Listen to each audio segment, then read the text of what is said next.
నమస్కారం అండి. నా పేరు డాక్టర్ చరచంద్రారెడ్డి. నేను consultant radiation oncologist, care hospital, Gachibowli. Prostate cancer అనేది సర్జరీ నుంచి మనం మారిపోయామండి. అంటే ముఖ్యంగా మనం తెలుసుకోవాల్సింది ఏంటి అంటే దీనికి T1 to T3 are T4 అనుకోండి.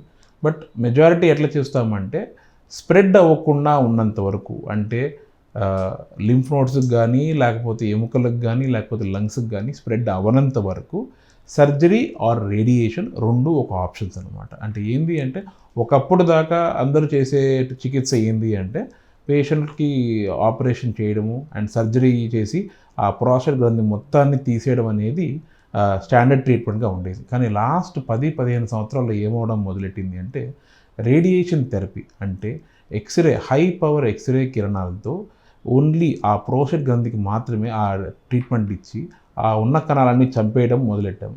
సో దీనివల్ల ఏంది అంటే పేషెంట్ అడ్మిట్ అవ్వాల్సిన అవసరం లేదు అండ్ పెయిన్ కూడా ఉండదు ట్రీట్మెంట్ అనేది. సో పెయిన్లెస్ సర్జరీ లెవెల్లో ట్రీట్మెంట్ అచీవ్ చేయడం జరిగిందనమాట. సో లోకల్గా అక్కడ ప్రాస్టేట్ గ్రంథి దగ్గర మాత్రమే ఉన్నంత వరకు రేడియేషన్ థెరపీ ద్వారా మనం అద్భుతమైన ట్రీట్మెంట్ ఇవ్వచ్చు. ఒకవేళ బయటికి స్ప్రెడ్ అయితే అందరూ అనుకునే విధంగా కీమోథెరపీ ఇప్పుడు ఇవ్వటం లేదండి.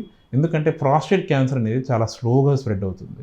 దీనివల్ల లేటెస్ట్ అడ్వాన్సెస్ జరగడం వల్ల androgen receptor blockers or gonadotropin receptor blockers, ఇవన్నీ రకరకాల మెడికేషన్ రావడం వల్ల ఇంజెక్షన్స్ మరి ట్యాబ్లెట్స్తో మాత్రమే ట్యూమర్ని కంట్రోల్ చేయడం జరుగుతుంది. సో ఒకవేళ పేషెంట్కి ఎముకలకు కానీ లేకపోతే లంగ్స్కి కానీ స్ప్రెడ్ అయినంత మాత్రాన పేషెంట్ భయపడిపోయి నేను ఒక 6 నెలల్లో చనిపోతాను, 10 నెలల్లో చనిపోతానని భయపడాల్సిన అవసరం లేదు.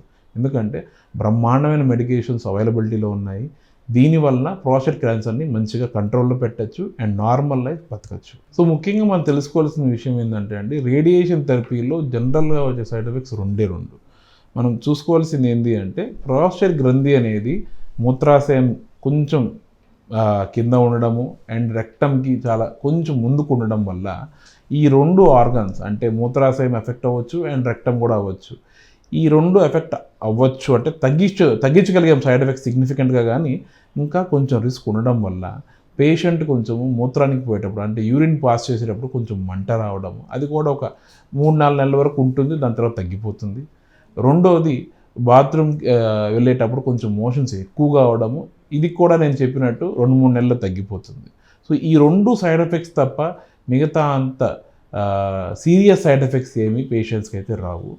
అండ్ లైఫ్ లాంగ్ చూసుకోవాల్సిన విషయం ఏంటి అంటే యాంటీ ఆక్సిడెంట్ రిచ్ ఫుడ్స్ తీసుకుంటూ ఉండడం చాలా ముఖ్యము.